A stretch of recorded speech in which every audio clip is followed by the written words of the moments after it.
ठीक है, तो आज हम लोग का चैप्टर 1 का तीसरा लेक्चर है। ठीक है, तो आज के लेक्चर का पहला टॉपिक हम लोग जो पढ़ने जा रहे हैं वो है वेन डायग्राम। तो वेन डायग्राम एक छोटा सा आसान सा टॉपिक है। मतलब क्या रहता है कि अभी तक हम लोग सेट को न्यूमेरिकल फॉर्म में लिखते आ रहे हैं ना, कि एक सेट अगर ए है तो उसके अंदर 5 नंबर है तो 5 नंबर लिख दो। तो जब भी किसी ऐसे सेट को हम लोग डायग्राम के फॉर्म में रिप्रेजेंट करते हैं तो उसको वेन डायग्राम बोलते हैं। ठीक है, तो अब एग्जांपल में कैसे हम लोग सीधा बना के देखते हैं। मान लो कि हम लोग को एक सेट ए दिया हुआ है, 1 2 3 और 4। ठीक है, हम लोग को इसका वेन डायग्राम बनाना है। तो कैसे बनाएंगे? हम लोग एक सर्कल बनाएंगे। वेन डायग्राम याद रखना हमेशा सर्कल में बनता है। ठीक है, तो एक सर्कल बनाएंगे। सर्कल थोड़ा टेढ़ा हो गया क्योंकि राउंडर यूज़ नहीं किया था। तो सर्कल बनाए हम लोग। अब ये सर्कल का नाम दे दिया हम लोग ए। ठीक है, तो हमारा जो सेट ए था वो हम लोग सर्कल बोल दिए। अब ए में क्या क्या वैल्यू आ रहा है? 1 2 3 4। तो ए में हम लोग डाल दिए 1 2 3 4। तो सिंपल से वेन डायग्राम बन गया हम लोग का। ठीक है, अब ये तो नॉर्मल सा वेन डायग्राम है। अलग अलग तरीके से बहुत सारा अलग अलग बनता है। जैसे कि मान लो हम लोग को दिया है दो सेट, एक फिर से ए दिया है, इसमें 1 2 3। ठीक है, और एक सेट बी दिया है जिसमें है 3 4 5। अब क्या कर सकते हैं? जो किसी को पता नहीं होगा तो पहले क्या करेगा वो? पहले एक सर्कल बनाएगा, उसको ए बोल देगा। एक सेट बी के लिए बनाएगा, उसको बी बोल देगा। ठीक है, तो बी में क्या 3 4 और 5 डाल देगा, और ए में क्या डाल लेगा 1 2 और 3। पर अगर ध्यान से देखें तो हम लोग ए और बी में एक वैल्यू कॉमन है ना, 3। तो उसको साथ लिखने का भी तरीका है क्या? हाँ बिल्कुल है। क्या है? हम लोग एक सर्कल बनाए ए का, उसको नाम दे दिए ए, और एक सर्कल और बनाते बी का, उसको नाम देते बी। पर दोनों में क्योंकि एक कॉमन है, हम लोग दोनों सर्कल का कुछ पार्ट कॉमन रख देंगे। ऐसे एक सर्कल बी बनाए और उसका एक पार्ट ए के साथ कॉमन रख दिए। तो जो कॉमन पार्ट में जो वैल्यू कॉमन है वो आ जाएगी, मतलब 3 आ जाएगा। और बाकी यहाँ पर अलग क्या है 1 2, और इधर क्या हो गया 4 5। तो ऐसे में देखो दोनों अपना सही बन गया ना। तो ऐसा बहुत सारा तरीका रहता है बनाने का। तो वेन डायग्राम ऐसे ही बनाते हैं। बाद में जब क्वेश्चन आएगा तो उसमें और अलग अलग हम लोग देखेंगे। इसका वेन डायग्राम के बाद जो आता है वो ऑपरेशन ऑन सेट। ठीक है, तो सेट हमारे पास ऐसा तो है नहीं कि एग्जाम में क्वेश्चन आया तो एक सेट दिया रहेगा। बहुत सारा अलग अलग सेट दिया रहेगा। तो अगर 2 3 सेट है, अगर 2 3 नंबर है तो उसमें हम लोग प्लस माइनस इंटू डिवाइड करते हैं ना ऑपरेशन। तो वैसे ही अगर बहुत सारा सेट है तो सेट के बीच में भी ऑपरेशंस होते हैं। पहला क्या रहता है? Union of set. ठीक है, ये यहाँ पर यूनियन ऑफ सेट। यूनियन मतलब क्या रहता है? हम लोग को दो सेट दिया हुआ है, तो दोनों सेट के सब नंबर को जोड़ के एक साथ लिख दो। ठीक है, तो एग्जांपल के लिए हम लोग ए लेते हैं 1 2 3, और बी लेते हैं 4 5। ठीक, तो ए यूनियन बी क्या आएगा? दोनों के दोनों सेट के सब नंबर को लिख दो। ए का क्या था पूरा 1 2 3, और बी का क्या था 4 और 5। ठीक है, अब एक और बात आती है। मान लो कि बी में भी अपने पास यहाँ पर 3 रहता तो कैसा करें? तो उसमें भी सब एलिमेंट लिखते हैं हम लोग, सब नंबर। पर जो कॉमन रह रहा है उसको बार बार लिखने का क्या मतलब है ना। तो उस केस में क्या रहता? आंसर सेम ही आता। ए का लिखेंगे 1 2 3, और बी का लिखेंगे 4 5। क्यों? क्योंकि अगर यहाँ पर हम लोग 3 लिखते हैं तो 3 दो बार कॉमन आ गया ना, तो कॉमन लिखने का क्या ही मतलब। तो इस कारण हम लोग क्या किए, जो कॉमन वाला है उसको एक बार लिखे बस। तो ऐसे हमारा यूनियन आता है। ठीक है, तो पहला अपना हो गया यूनियन। अब यूनियन ऑफ सेट के बाद अपना, ठीक है, प्रॉपर्टीज ऑफ सेट है।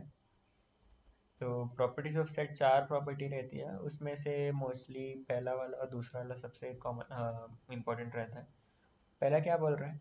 जो ए यूनियन बी है, ठीक है, इक्वल टू जस्ट उसका उल्टा बी यूनियन ए। कैसे होगा? प्रूव भी कर देते हैं। हम लोग यहाँ पर ए यूनियन बी निकाले तो ए का सब एलिमेंट लिख दिए हम लोग और बी का सब एलिमेंट लिख दिए, ए यूनियन बी निकल गया। इन केस हम लोग यहाँ पर बी यूनियन ए निकालते, ठीक है। तो कैसे आता, बी का एलिमेंट सब लिखते 3, 4, 5, फिर ए का सब लिखते 1, 2, 3 क्यों नहीं लिखेंगे क्योंकि तो कॉमन है। तो देखेंगे तो ऑर्डर बस बदला है पर नंबर तो सबका सब सेम है ना, 3, 4, 5 और 1, 2। तो क्या हो गया, B union A equal to A union B हम लोग प्रूव कर लिए, ठीक है। अगला क्या है, A union B union C जो है इक्वल टू रहेगा, ब्रैकेट चेंज हो जाएगा बस, ए यूनियन ब्रैकेट के अंदर बी यूनियन सी, ठीक है। तो इसको भी प्रूव करते हैं अपन लोग। छोटा मोटा प्रूफ कभी कभार क्या रहता है कि 2-3 मार्क्स के लिए एग्जाम में आ जाता है, ठीक है। तो छोटा छोटा नंबर लेके करते हैं अभी के लिए हम लोग। एग्जाम में बड़ा नंबर लेना, बड़ा सेट लेना, ताकि ना पेज वेज बढ़े तो एग्जाम मार्क्स हम लोग अच्छे से दें। एग्जाम में क्या पेज ही तो भरना रहता है कभी। तो एक में हम लोग ले लिए 1, 2, बी में ले लिए हम लोग 3, 4, सी में ले लिए हम लोग 5, 6, ठीक है। तो हम लोग के LHS में क्या था, A union B union C bracket था यूनियन बी, है ना। तो पहले ए यूनियन बी निकालते हैं। तो इन दोनों का यूनियन क्या आएगा, 1, 2, 3, 4, है ना। यूनियन जो सी है, सी क्या था अपना 5, 6। तो इन दोनों की यूनियन क्या आ जाएगा, 1, 2, 3, 4 इधर से आ गया और यहाँ पर से आ गया 5, 6, ठीक है। अब RHS को हम लोग करते हैं। RHS में क्या था, ये तो सेम लिखाया था, ब्रैकेट अपना बी यूनियन सी में आ गया। तो पहले ए को लिख दिए 1, 2 यूनियन, अब बी यूनियन सी निकालते हैं। बी में क्या है 3, 4, सी में क्या है 5, 6।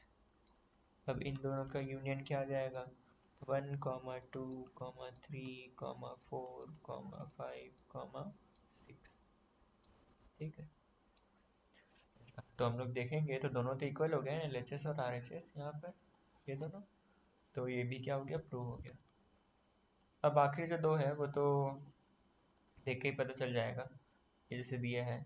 अगर कोई सेट ए है उसके साथ हम लोग, इसका मतलब क्या रहता है, ये जो आखिर फाइव, फाइव मतलब ऐसा सेट जिसमें कोई एलिमेंट ही नहीं है, नंबर ही नहीं है। तो अगर किसी खाली सेट में कोई एक सेट है जिसमें खाली सेट जोड़ रहे हैं तो हमारे पास वही सेट वापस आ जाएगा ना, है ना। अगर तुम्हारे पास एक सामान है, उसमें मैं झोले में डाल दिया, अब झोले में और कुछ नहीं डालूंगा मैं, तो वापस एक ही सामान रहेगा ना उसमें। ऐसा तो नहीं होगा कि सामान बढ़ जा रहा है।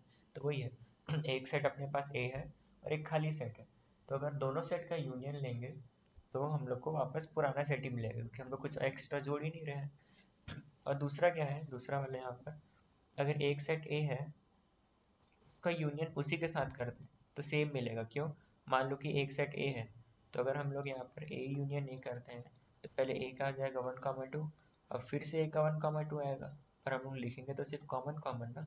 तो कॉमन में क्या बचा 1, 2, देखो वही ए सेट आ गया ना अपने पास, तो ऐसे प्रूव हो गया, ठीक है। तो ये था यूनियन। फिर एक आखिरी लॉ बचता है, मतलब इसी के अंदर अगर हम लोग किसी एक सेट है उसकी यूनियन के यूनिवर्सल के साथ कर दें, ठीक है। तो मान लो कि अपने पास एक बड़ा सेट था, ठीक है, एक यूनिवर्सल सेट, उसमें 5 वैल्यू थी 1, 2, 3, 4, 5, ठीक है। और एक ए सेट है, छोटा सेट है, ठीक है, इसी के अंदर का है वो 2, 3 मान लो। तो यूनिवर्सल सेट क्या रहता है, जिसके अंदर सबके सब सेट आ सकते हैं, ठीक है। तो ए इसके अंदर आ गया, अगर बी हम लोग सेट बनाते हैं तो वो भी इसी के अंदर के नंबर से बनता। तो इन दोनों का जब भी करेंगे ना तो हम लोग की क्या मिलेगी, यूनिवर्सल सेट ही मिल जाएगा वापस, ठीक है। जैसे कि दोनों को करेंगे तो यूनिवर्सल में तो पूरा आ गया 1, 2, 3, 4, 5। अब ए में क्या आ रहा था 2, 3 तो कॉमन आ गया, है ना। तो हमेशा क्यों आएगा, क्योंकि जब भी किसी यूनिवर्सल को हम लोग यूनियन करते हैं ए के साथ, तो क्योंकि यूनिवर्सल में तो सबका सब है, हर एक नंबर आ रहा है, तो ये तो अपने पास आएगा ही, है ना। और ए में जो भी रहेगा वो तो इसके अंदर का ही रहेगा, तो ये कॉमन हो जाएगा। तो इस कारण दोनों में जब भी हम लोग यूनियन करते हैं तो वापस हम लोग को यूनिवर्सल सेट मिल जाता है, ठीक है। फिर अगला जो ऑपरेशन है वो इंटरसेक्शन, ठीक है। इंटरसेक्शन मतलब क्या रहता है कि मान लो कि दो सेट दिए हम लोग को,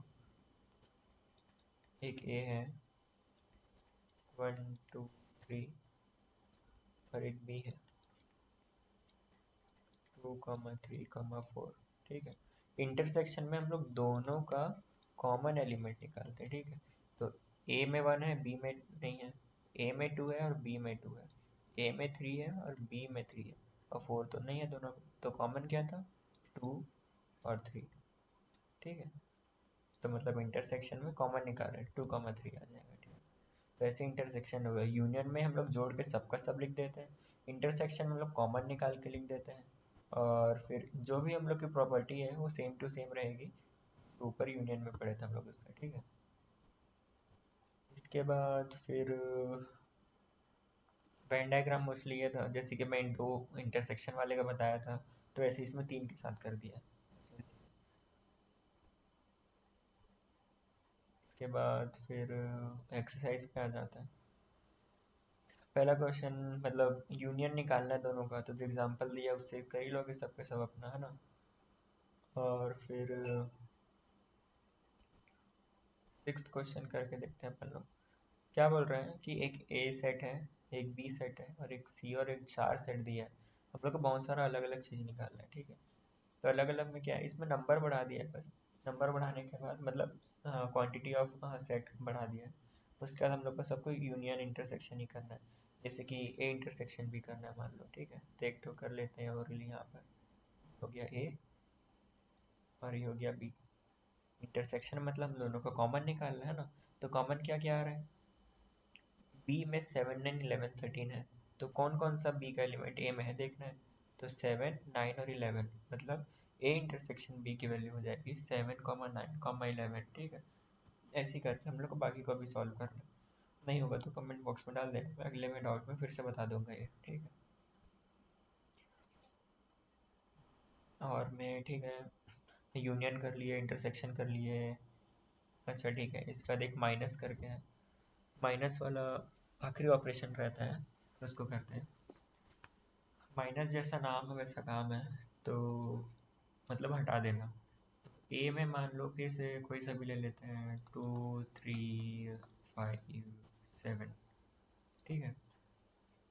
और बी में हम लोग ले लिए कोई सा भी 2 3 ले लो ऐसा, 1 2, ठीक है। तो अगर ए माइनस बी बोल रहा है मतलब ए में से बी की वैल्यू सबकी सब हटा दो, ठीक है। तो बी में क्या 1 और 2 आ रहा था, तो ए में अगर कहीं 1 और 2 आ रहा है तो उसको हटा दो। तो बी में 2 आ रहा था, ए में 2 आ रहा है, हटा दिए। बी में 1 है तो 1 तो यहाँ पर है नहीं, तो हटा के करेंगे जब है ही नहीं। तो बचा क्या, 3 5 7, ठीक है। तो वैसे ही अगर एक और एग्जांपल लेते हैं, एक सेट ए है 7 9 11 13, 3 ज़्यादा लंबा हो गया। और एक सेट बी है 1 2 3 5 7, ठीक है। अब ऐसे में कंफ्यूज मत होना कि अगर सेट बी बड़ा है करके, ठीक है। तो अगर फिर से हम लोग को ए माइनस बी बोल रहा है, तो हम लोग को क्या करना है, हम लोग को ए में से बी की वैल्यू जितनी भी उसमें आ रही है ए में उसको हटा देना। तो 7 9 11 13 है, तो 7 देखते हैं बी में आ रहा है क्या आ रहा है, तो 7 हटा दिए। 9 बी में आ रहा है नहीं आ रहा है तो 9 लिख दिए। 11 नहीं आ रहा है 11 लिख दिए। 13 भी नहीं आ रहा 13 भी लिख दिए, ठीक है। तो ऐसा ए माइनस बी हो गया।